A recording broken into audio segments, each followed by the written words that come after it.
அன்பு நண்பர்களுக்கு வணக்கம். ஜாசபீடியா சேனலுக்கு உங்களை அன்புடன் வரவேற்கின்றேன். இன்னைக்கு நம்ம கேட்க போற கதை அனுமன் காவியத்தோட 33வது அதிகாரத்தை தான் கேட்க போறோம். கதைக்குள்ள போக்கிறதுக்கு முன்னாடி என்னுடைய சேனலை நீங்க இதுவரை சப்ஸ்கிரைப் பண்ணலன்னா சப்ஸ்கிரைப் பண்ணுங்க. அப்படியே மறக்காம பக்கத்துல அந்த பெல் ஐக்கானையும் பிரஸ் பண்ணுங்க. அப்பதான் நான் சொல்ற கதைகள் எல்லாம் உங்கள் காதுகளுக்கு வந்து சேரும். சரி, வாங்க நாம கதைக்குள்ள போகலாம். அத்தியாயம் 33. தான் அமர்ந்திருந்த மரத்துக்கு கீழே இருந்த சீதையை பார்த்த மாத்திரத்தில் அனுமனை அதிர்ச்சி தான் முதலில் தொற்றிக்கொண்டது. கூடவே சில சந்தேகங்களும். காரணம், சீதையின் பொலிவே இல்லாத தோற்றம்தான். துளியும் வண்ணமோ ஈர்ப்போ இல்லாத புடவைக்குள் ஒரு சோக பதுமையாக கழுத்தில் காதெல்லாம் கூட அணிகள் ஏதுமின்றி சீதை காட்சி தந்த விதமே பரிதாபத்தின் ஒட்டுமொத்த தொகுப்பாக இருந்தது. இருண்ட இரவு காலம். சுற்றிலும் பலபலவென்ற வாள்களை ஏந்திய அரக்கியர்களின் காவலுக்கு நடுவே அனலில் விழுந்து வாடி வதங்கி போன ஒரு புஷ்பத்தை போலத்தான் சீதை அனுமன் கண்களுக்கு பட்டாள். அதற்கு முன் வரை அனுமன் பார்த்த லங்கா நகர பெண்களில் எவரிடமும் இப்படி ஒரு சோகத்தை அவன் பார்த்திருக்கவில்லை.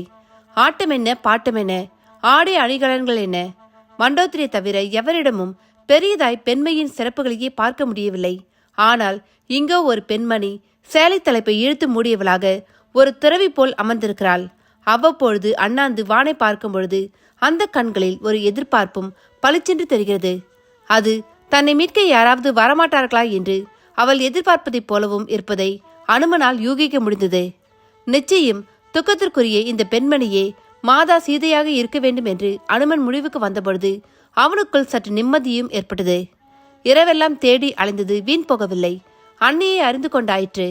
இருந்தும் வேகமாக முன் சென்று எதிரில் நின்றிட சீதையை சுற்றிலும் காவல் இருக்கும் அரக்கியர்களின் சூழல் ஒரு தடையாக இருந்தது. அவர்கள் ஆழ்ந்த உறக்கத்தில் இருந்தனர். அந்த உறக்கத்திலும் அவர்கள் விட்ட குரட்டை கொடுமையாக இருந்தது.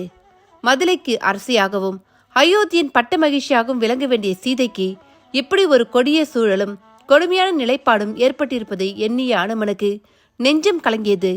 அதே வேளையில் கீழே அமர்ந்திருந்த சீதையிடமும் கலக்கம். அவள் சேலை தலைப்பால் முகம் பொத்தி குமரலோடு அழுவதை அனுமன் கண்டான்.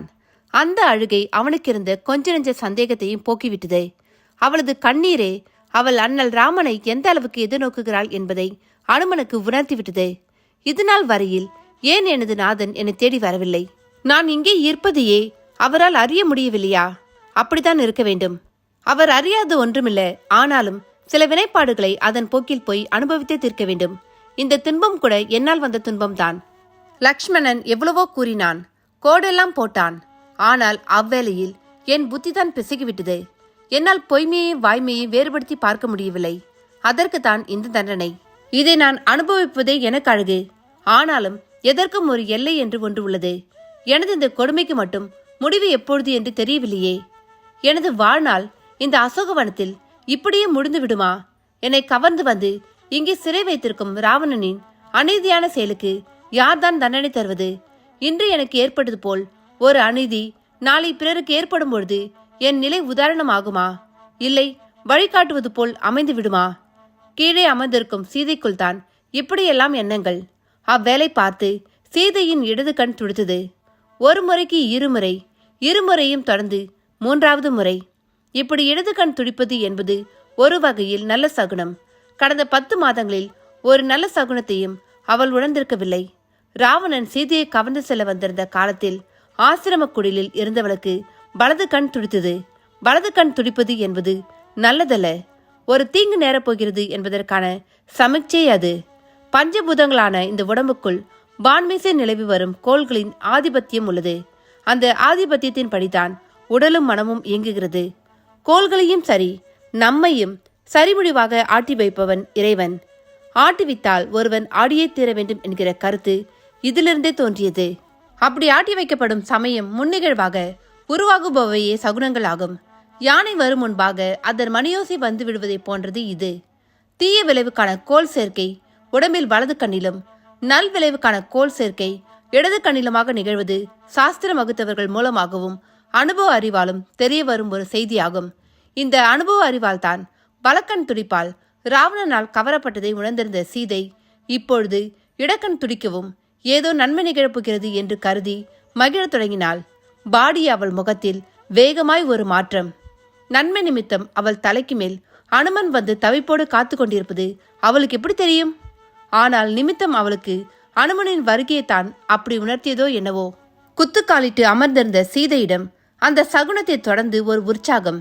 எழுந்து நின்றவள் நாலாபுறமும் யாரையோ தேடுவது போல் கண்களால் தேடினாள். சடைப்பிடித்த தலைமுடியோடு அரக்கைகள் குரட்டையில் கிடக்க அவர்களுக்கு நடுவில் பொலிவோடும் ஒருத்தி இருந்தாள். அமர்ந்த நிலையிலேயே உறக்கத்திலிருந்த அவளைத்தான் சீதை சென்று எழுப்பினாள்.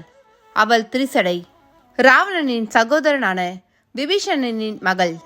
சீதையை அரக்கைகள் துன்புறுத்திவிடக்கூடாது என்பதன் பொருட்டு விபீஷணன் தான் திரிசடையை அந்த காவல் கூடத்தில் சேர்த்திருந்தான். திரிசடையும் தந்தையைப் போல தர்ம சிந்தை மிக்கவள். சீதைக்கு பெரும் துணையாக இருந்து அவ்வப்பொழுது ஆறுதல் வார்த்தைகளையும் பேசி வருபவள். அப்படிப்பட்டவள் சீதை வந்து உற்சாகமாக எழுப்பவும், தாயே என்ன செய்தி என்று கேட்டாள். திரிசடை, எனது இடது கண் துடித்தது. ஒரு முறை அல்ல, பல முறை. இது ஒரு நல்ல சகுனம். இந்த வனத்துக்குள் நான் வந்த நாள் முதல் ஒரு நல்ல சகுனமும் ஏற்படவில்லை. இன்றுதான் ஏற்பட்டது. இது எனக்கு ஒரு புதிய தெம்பை தருகிறது. அநேகமாய் என்னுடைய இந்த கொடிய வாழ்க்கை ஒரு முடிவுக்கு வரப்போகிறதோ என்னவோ. எனது நாதரும் என்னை தேடி இந்த லங்காபுரிக்கு வந்து விட்டாரோ என்னவோ என்றாள். அதை மரத்தின் மேலிருந்து கேட்ட அனுமனிடம் பெரிதும் உணர்ச்சி கொந்தளிப்பு. ஆம் தாயே, அதுதான் பேருண்மை என்று அப்பொழுதே கூக்குரலிட்டு சொல்ல வேண்டும் போல இருந்தது. இருந்தும் சுருளை உத்தேசித்து அடக்கிக் கொண்டான். திரிசடையும் சீதைக்கு ஆதரவாகவும் ஆறுதலாகவும் பேசத் தொடங்கினாள். அம்மா, உங்களுக்கு நல்ல சகுனம் ஏற்பட்டது போலவே என்னிடமும் சில சகுனத்தை அடையுங்கள். உறக்கத்திலிருந்த என் கனவில் பெரியப்பா ராவணனும் அவரது அருமை மகனான இந்திரஜித் முதலானோரும் உடம்பில் எண்ணெய் பூசிக்கொண்டு கழுதை பூட்டிய ரதங்களை தென் திசை நோக்கி செலுத்தியபடி இருந்தனர். தைலப்பூச்சுடன் உள்ளவரை கனவில் காண்பது அசுபம். அத்துடன் அவர் யமன் திசையான தென் திசை நோக்கி செல்வது முடிந்து போவதை காட்டுகிறது. உங்களுக்கு வந்த சகுனமும் சரி, எனக்கு வந்த கனவும் சரி, ஒரே விஷயத்தை தான் சொல்கின்றன. இந்த நாட்டுக்கே அழிவு வந்துவிட்டது என்பதுதான் அது என்ற திரிசடையை சீதை பொங்கி வந்த மகிழ்வோடு பார்த்து, உன் வாய் முகூர்த்தம் பலிக்கட்டும். விரைவில் நான் இந்த கொடிய நரகத்திலிருந்து விடுதலை அடைவேனாக என்றாள். அப்படி சொன்னபடியே ராமனை எண்ணி உணர்ச்சி பெருக்கோடு கைகளையும் கூப்பினாள். அப்பொழுது அந்த வனப்பகுதியில் ஒரு பரபரப்பும் சலசலப்பும் தோன்றியது. பெரும் தீப்பந்த ஒளிப்புணலுக்கு நடுவே இரு அரக்க வீரர்களின் கட்டிய குரல் கேட்கத் தொடங்கியது.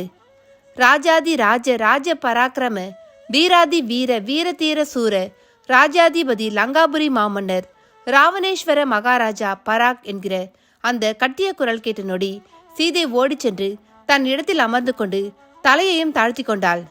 ராவணன் தான் வந்தபடி இருந்தான். அவனை எண்ணிய அச்சத்தால் சீதை அப்படி நடந்து கொள்ளவில்லை. அவனை ஏறெடுத்தும் பார்த்துவிடக் கூடாது. கண்மணிகளில் அவன் உருவ பிம்பம் பட்டு மனதிற்குள் அது பதிவாகிவிடக்கூடாது என்பதாலேயே அவ்வாறு நடந்து கொண்டாள். கட்டிய குரலுக்கேற்ப ராவணனும் வந்து நின்றான்.